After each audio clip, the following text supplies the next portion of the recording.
All right, what's going on, guys? Appreciate you all taking the time out of your evening to be here. Um got a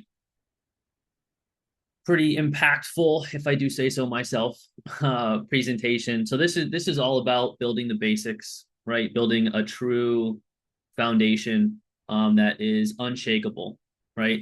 Because life's a lot of the time, and with a shaky foundation, one obstacle, one gust of wind, and your foundation comes crumbling down. And that's, something that I've seen happen again and again in the decade that I've been coaching people. So this is going to aid in bolstering your foundation for your journey.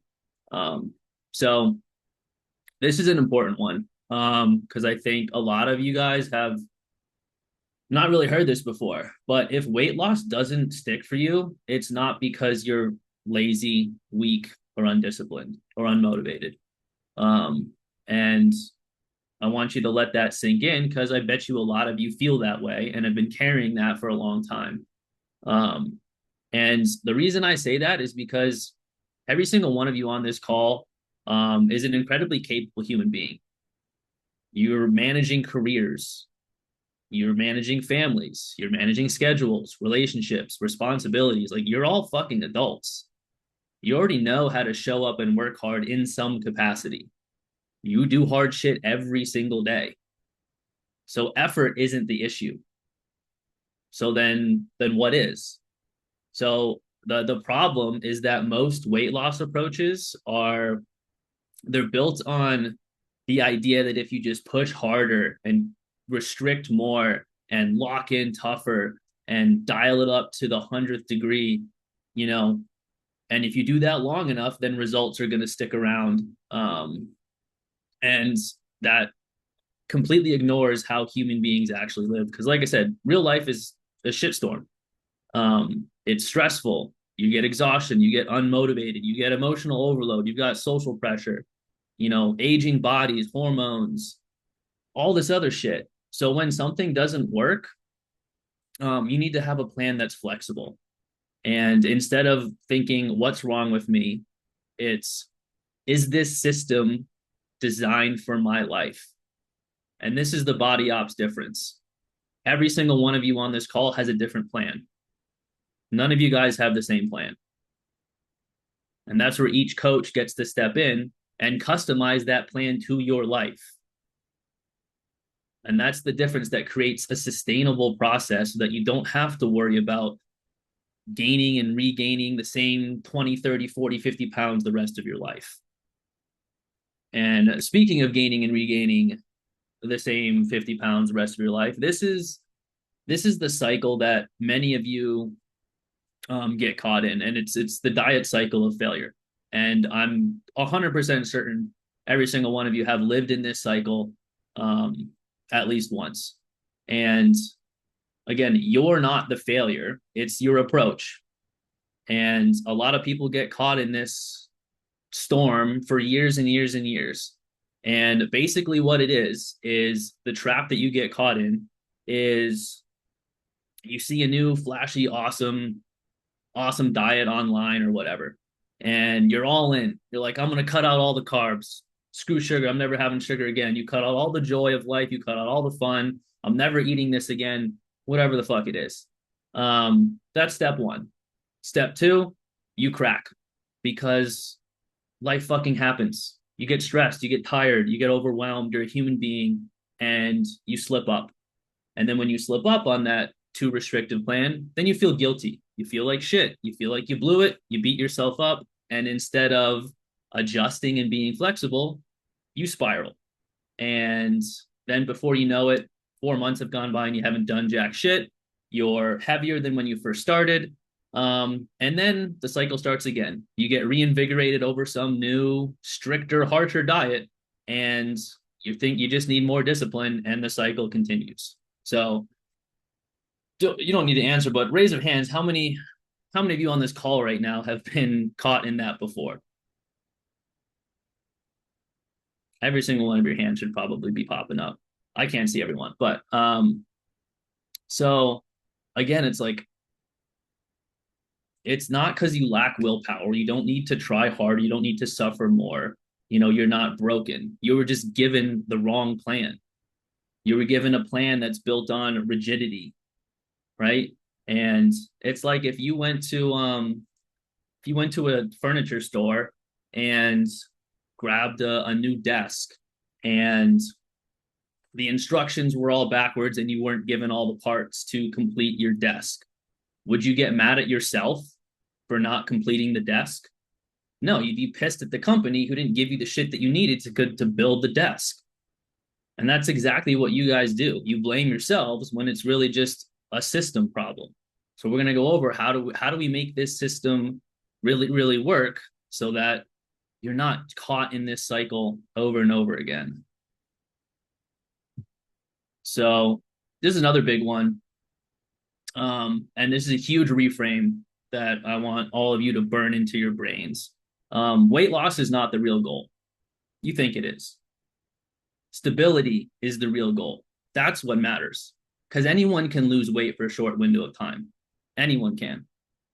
The real skill is being smart enough and grounded enough for when life throws shit at you, when you're stressed, tired, traveling, overwhelmed, whatever the fuck it is, you don't give up. Stability means being able to respond to life when it throws wrenches in your world instead of spiraling into fuck it mode. And when you trust yourself, fat loss becomes easy. It's not an emotionally charged thing. And again, all this comes back to having the right system, having the right structure, having the right things in place that have your back and are flexible enough to roll with the punches of what your life actually looks like.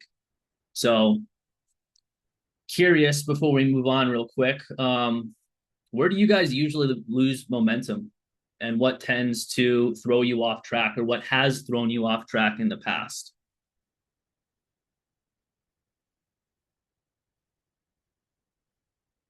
You guys are all perfect. I would say having to cook for myself. Ooh, that's a good one. Having to cook. For me, it's I would usually say work trip. management.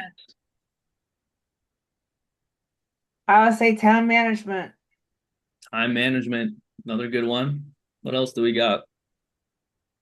For me, it's work trips. I've been pretty good since joining this program, but every time I go on a trip, it used to just throw me off completely. Where to eat and when to get my exercise and all that stuff.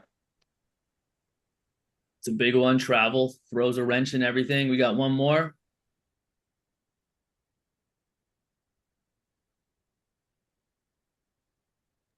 Read the chat, Greg. I don't know how. I only see Touch people's. the touch the toolbar up there where it says your share button, and then it should bring up the messages. Don't click on it, just touch it. I'm not gonna spend too long messing with it. Yeah, I don't know where it is. I can only see like myself and two other people. Um, So but one person put on their emotional upsets, and that's a really good one. yep, dig that one. Awesome. Cool. So appreciate you guys jumping in because, like I said, none of us would be here if we had it all figured out, right? Um, but these are some of these are the three pillars that are going to make up your scaffolding and your foundation. Um, and when people struggle with their weight, their fat loss, and their health goals, again, they always assume it's just a food issue. If I could, or a workout issue, if I could just eat better, if I could just work out more, whatever it might be. But food and working out they're just tools. They sit on top of systems and structure. And that system and that structure is either supporting you quietly or it's sabotaging you behind the scenes. And for a lot of you, it's sabotaging you behind the scenes. And so, no matter what you build on top of that foundation, it's going to come down eventually if that foundation is built like shit. So, these are where some of the pillars come in. Um, And again, like I think the house foundation is the easiest way to sort of wrap your head around this, right? Think of mindset as like that's the foundation. How you interpret stress, obstacles, setbacks, and effort. Habits, that's going to be your structure. You know, what do you default to? What are your default patterns? And then planning and skill building. Planning and skill building is like the roof. That's going to protect you when life throws hail at you, right? And so a lot of diets and quick fixes out there and all the shit that you see on Instagram and all these Instagram models doing, like, they try to decorate the house without ever fixing the foundation. They tell you what to eat without ever teaching you anything, or teaching you how to live in your own body, in your life, in the real world where it's fucking messy. And even if one of these pillars is off, everything becomes harder than it needs to be, right? If you got a 3-legged stool and you're missing one leg, that stool is going to come down 100% of the time. So you can't just have one of these checked off. We have to have all of these in there somewhere, right? And if we don't, you're just going to constantly be fighting yourself over and over again, and it's going to be incredibly frustrating and a really tough process to go through. So that first pillar, mindset, how you speak to yourself shapes what you do. And this is not about being like positive all the time. It's not about like smiling and pretending things and shit doesn't bother you.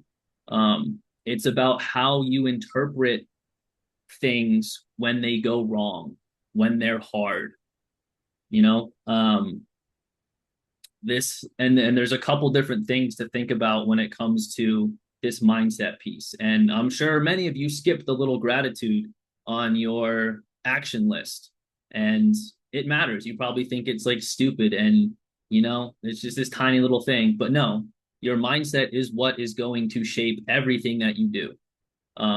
So the first thing is going to be agency. And that's simply like, do you believe that your actions matter? If you believe that nothing you do matters, then you're fucked. Why even bother? Agency is all about, my actions do matter. And if I take action in the right direction, I'm going to change my life. And so the only thing you need to worry about is, what is the next controllable action? What is the next positive move I can make? If you just ask yourself that at every fork in the road, you will be successful. That question is going to pull you out of a spiral, and it's going to get you moving in the right direction again.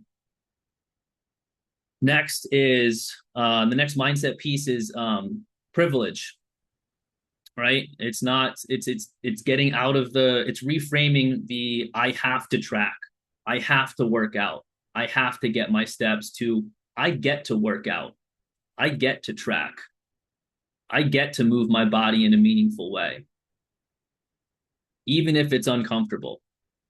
And this is sort of where gratitude kind of makes its appearance again, because it is powerful and it's an incredible tool in behavior change, and it's not something to be skipped. You know, it's, like I said, it's not about pretending that everything is good.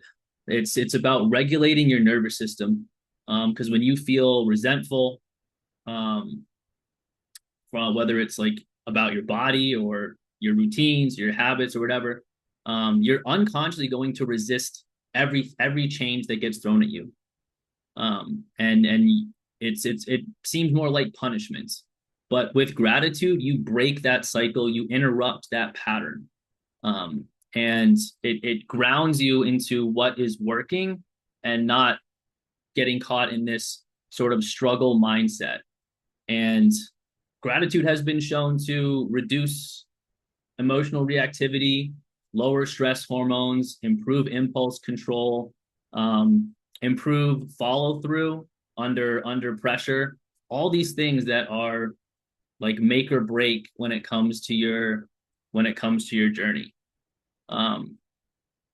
And so it's not worth skipping. The mindset piece is, again, it's your foundation. It's what everything kind of gets layered on top of, and you need to have this set in place first.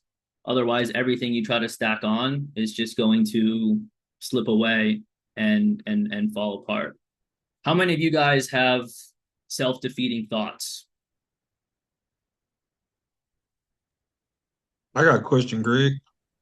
Fire away. How many people are just learning what gratitude actually feels like to receive, let alone give?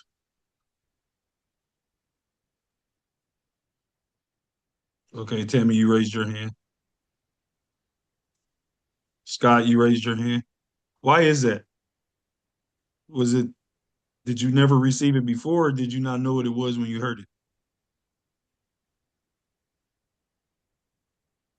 I know like I've never been a person who's really reached out to receive gratitude. Hmm. So maybe it was one of those things where people said things and I didn't even realize that it was somebody being grateful toward me. Um, because I never really sought it. And then once I started thinking about it more, and now now it's like I know when people are being grateful. I appreciate it a lot more. 'Cause Nice. I think with me is people I don't know, it's a self-conscious thing, I don't do stuff to be think about. You know, I just do stuff when to me also it seems like if I do stuff looking for that, it means I'm self-centered. And so I just,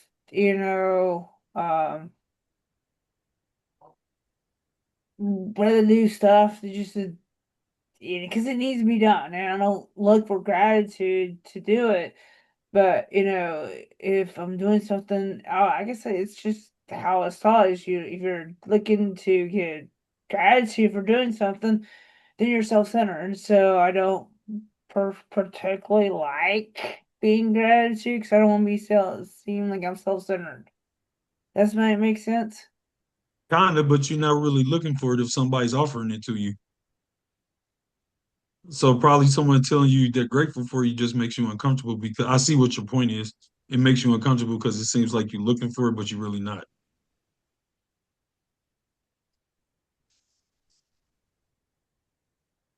And that's true.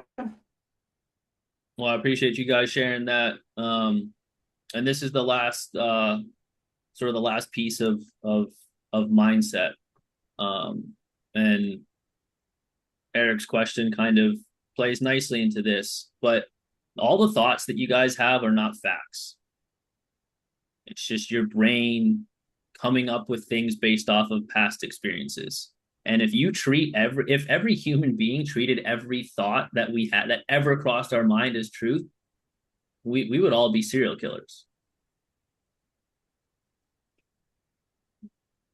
You'd react automatically to things and end up making them worse. You'd actually like take out that annoying car that's on the highway that just cut you off. We've all had shitty thoughts. It's part of being human. Doesn't make them true. And the thing is, you learning how to pause and give yourself a choice and process it is what's going to make the difference in your health journey. And it's a simple process. It really is. You just notice what the fuck you're thinking, the negative thing that you're thinking. You don't judge it. You just see it for what it is. And then you question it. And then you reframe it. And that's it. And then you act from clarity, not out of emotion. So, like, an example would be, you get home, you had a long, exhausting day, work ran late, you hit every red light on the way home, you come home, and the plan you had for dinner falls through because your asshole kid ate everything. I don't know. Your immediate automatic thought is going to be like, oh, I can't have my dinner. Fuck it. I blew it. What's the point? And that thought feels like a fact, but it's not. It's just the first thing that your brain comes up with because you're tired and stressed as hell. And most people will react to that initial thought. And that's where you go and grab the fucking tub of ice cream, or go to McDonald's or Burger King or whatever fast food you have around the corner, or you open DoorDash and get some bullshit ordered to your front door. But the difference steps in is when you interrupt and you pause and you notice the fact that you're like, I blew it, I screwed up, fuck it, I'm gonna go do whatever. And you ask yourself, is that true? And then pause. And 100% of the time, it's not going to be true. And then you just reframe that thought. Instead of I fucked up and I blew it, it's the day's not over. What's the next supportive choice I can make right now? It doesn't have to be perfect. It just has to be better than your fuck it mindset. That's it. It's not positive thinking. It's just being smart and owning your emotions and owning your thoughts. And once you learn how to do this, it's going to break the cycle of you sabotaging yourself every time it doesn't go perfectly to plan, because it will never go perfectly to plan. And it's going to allow you to act. That pause and that interrupt and reframe allows you to act in alignment with the values that you have instead of violating that every single time. So the other big piece that I'm sure you guys have heard of has to do with habits, and this is just control your environment. You know, this is one of the easiest things that you can do. We're human beings we're driven based off of what's around us, and your brain is constantly picking up and responding to whatever your eyes can see, what's in front of you, what's visible, what's easy, what's familiar. So if you expect yourself to override that every single day after a stressful day and when you're tired, that's just not going to happen. And that's not weakness. None of this is about motivation. You default to shitty things when you're overwhelmed and exhausted. So get rid of the shitty thing.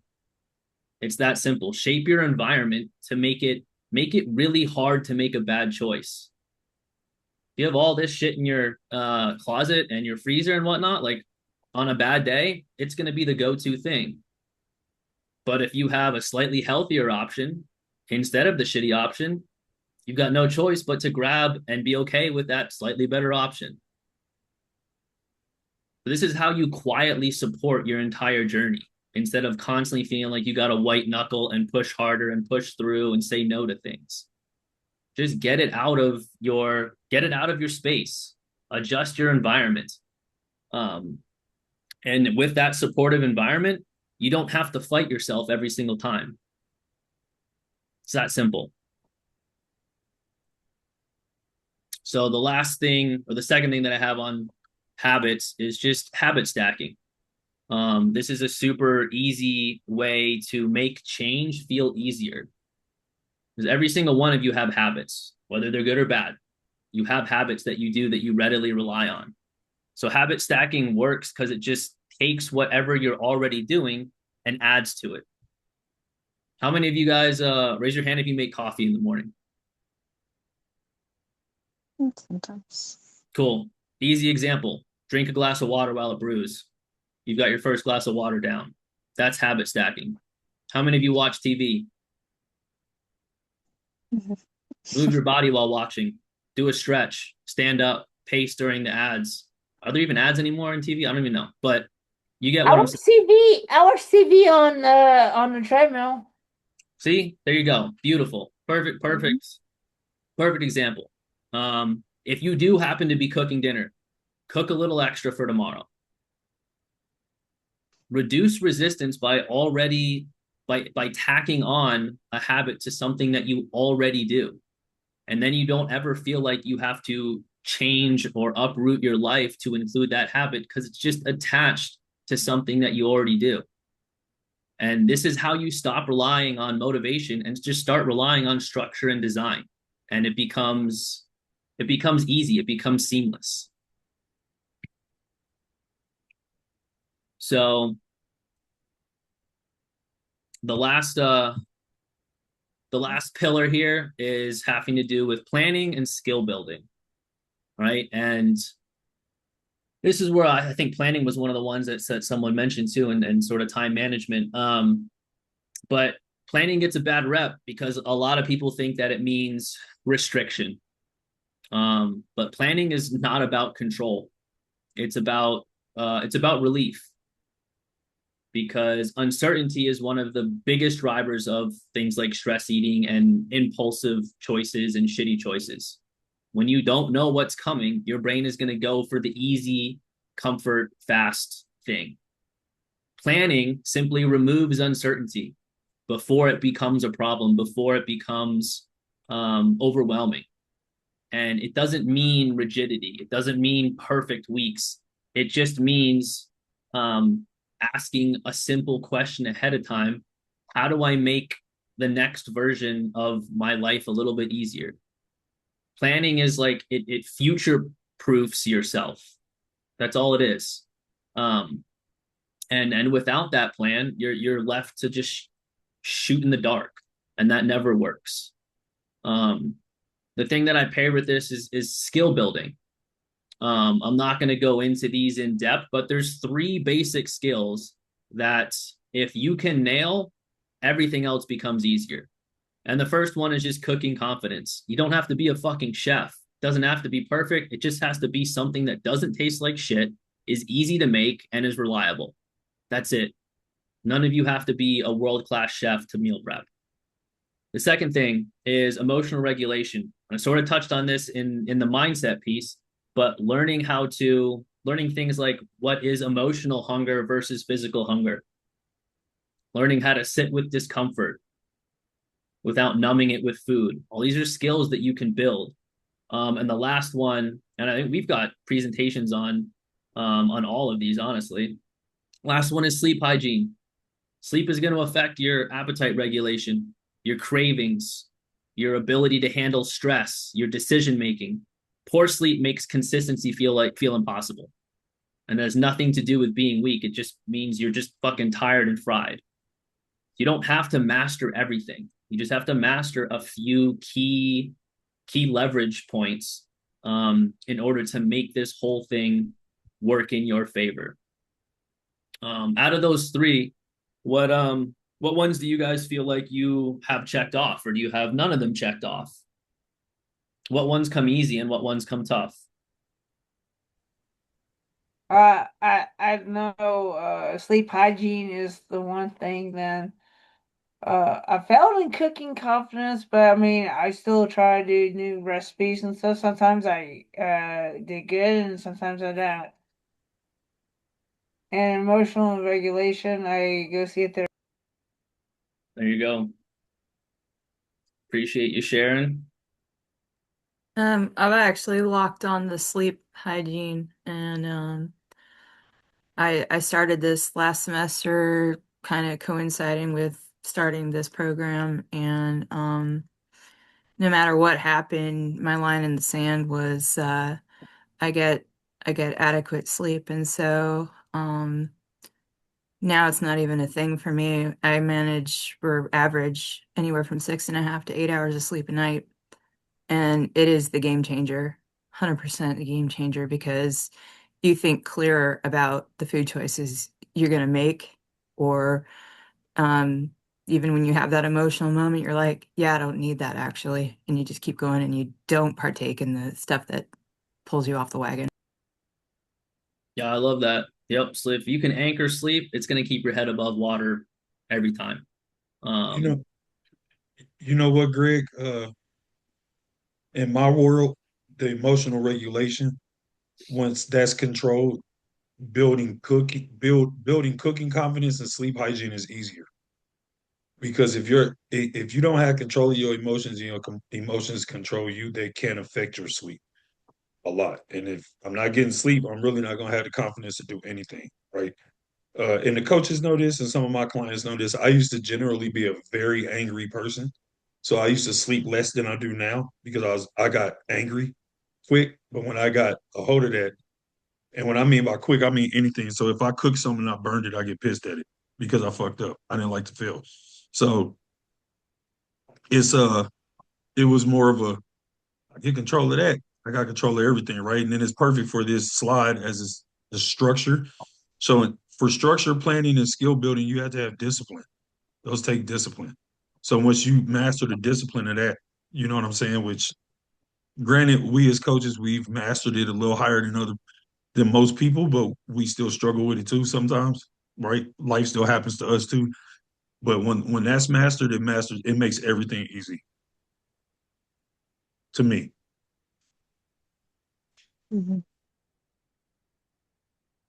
100%. And yeah, so that leads into sort of the final piece that wraps all this up nicely. And it's about identity shifting at the end of the day. And lasting change has never come from more rigid structure, more rules. It always comes back to identity. When you're someone who sees themselves as someone who struggles and someone who can't get it right, it doesn't matter what plan is put in front of you, whether it's perfect or not. Everything's going to feel harder. But when you can shift that identity at your core into somebody who trusts yourself and believes in yourself, it makes all the difference. It's taking, instead of saying, you know, am I being bad? Am I being good or bad today? You know, just ask yourself, you know, what does someone who respects themselves do next? Again, if you can ask yourself at the fork in the road, that's going to change you. It's going to change how you operate. And again, like, you don't need stricter rules. You just need a system that respects real life, and you need to respect yourself first. And you need to believe in yourself more than the coaches believe in you. If we believe in you more than you believe in you, fucked. It's never going to work. And the great part about all of this is that it doesn't require perfection 100% of the time. It just requires showing the fuck up, even imperfectly. Staying connected instead of quitting. That's it. That's how people change who they are. It's not an overnight thing. It's a show up every day thing. And if you can manage that, this is going to be so much easier than what you've been frustrated with doing. So, I mean, how would you guys feel if, and how would your life change if you legitimately trusted yourself around being consistent and achieving the things that you wanted to in this program?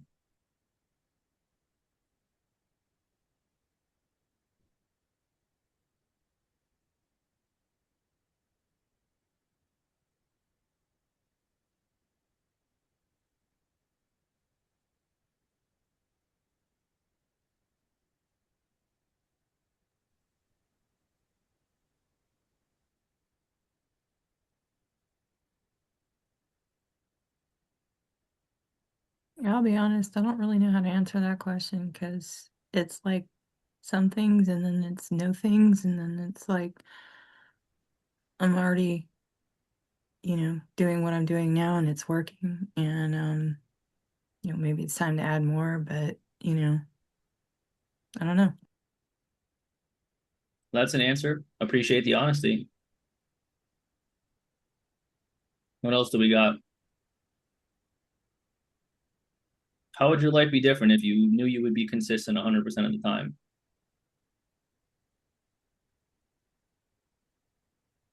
I wouldn't have ended up in Nebraska.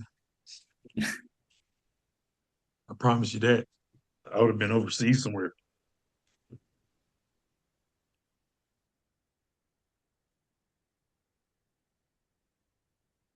Less anxiety, more peace. I like that. Thank you. Appreciate that, guys. I know it's not an easy question, but again, it's worth thinking about. So now we got client of the month, happens to be on this call. And so yeah, he's been an absolute savage since day one. And what you guys don't know is that she's going to school full time. She works full time. This girl's life has imploded more times than I've ever seen anyone's life implode. And every week it's something different. The most recent one, yeah, she totaled her car and pushed her car off the road, waiting for, you know, the authorities to get there. Like, and then was stranded in Tennessee for 2 weeks. Like, if you think you got it hard, let her tell you how life really is. And so she's down over 22 pounds now at this point. And I pulled up her weight tracker because, as you can see, it's not a fucking straight line. Your journey will never be a straight line. There are going to be peaks, there are going to be valleys. Doesn't matter. But look at where she started to look at where she is now. That's what matters. So get your head out of your ass and stop giving a fuck about what the scale says day 1, 2, 3, and 4. Zoom the fuck out and look at what's going on over the course of time. Greg, I'm gonna add to that. The other big thing I like about and respect about Karina a lot is she spends some time on a Monday night call. Karina, you don't never make excuses. You talk about what's going on, but you still do not make a motherfucking excuse. And I love your attitude of how you don't like when other people make excuses. So don't ever change that.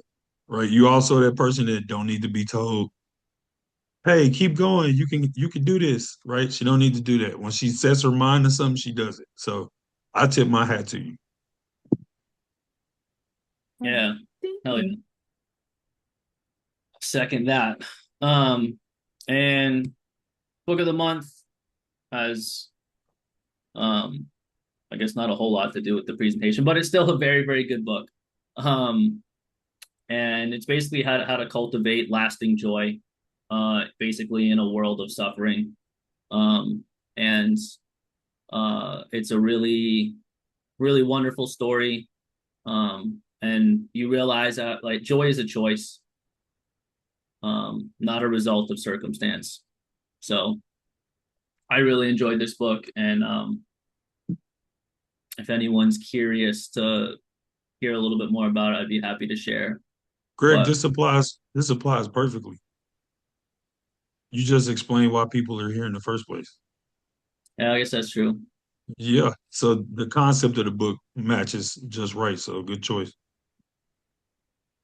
I don't know what all these lines are on here, but yeah, that's all I got.